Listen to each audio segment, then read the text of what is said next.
రాబోయే కాలంలో ఎప్పుడు ఎన్నికలు జరిగినా కూడా రాష్ట్రంలో తెలంగాణ రాష్ట్రంలో ఏర్పడబోయే ప్రభుత్వం భాజపా ఇవాళ సంపూర్ణంగా బీజేపీ ప్రభుత్వం.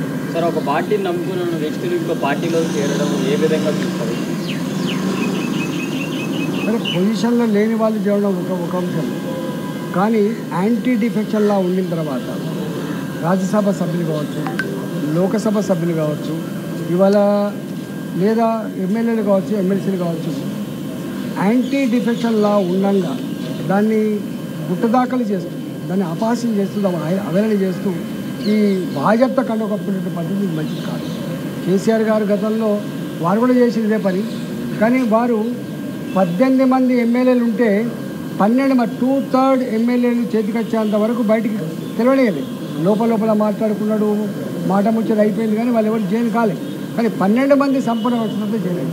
కానీ ఇక్కడ కాంగ్రెస్ పార్టీ 39 మంది ఎమ్మెల్యేలు ఉన్నటువంటి టీఆర్ఎస్ పార్టీలో 26 మంది వస్తేనే ఇవాళ యాంటీ డిఫెక్షన్లా అట్రాక్ట్ కాదు. కానీ ఏ ఎమ్మెల్యేకి ఆ ఎమ్మెల్యేని కనుగప్పి ఇప్పటికే 5 మందిలో 6 మంది తీసుకున్నారు. అంటే బరిదగించిన పని అన్నట్టు. చట్టం ఏం చేస్తుంది?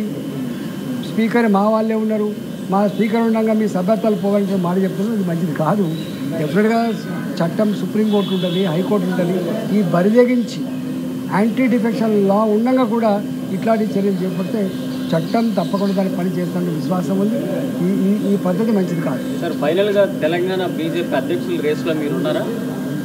మా పార్టీ గట్లా నేనున్నానా ఇంకో ఆయన ఉన్నాను, మా పార్టీ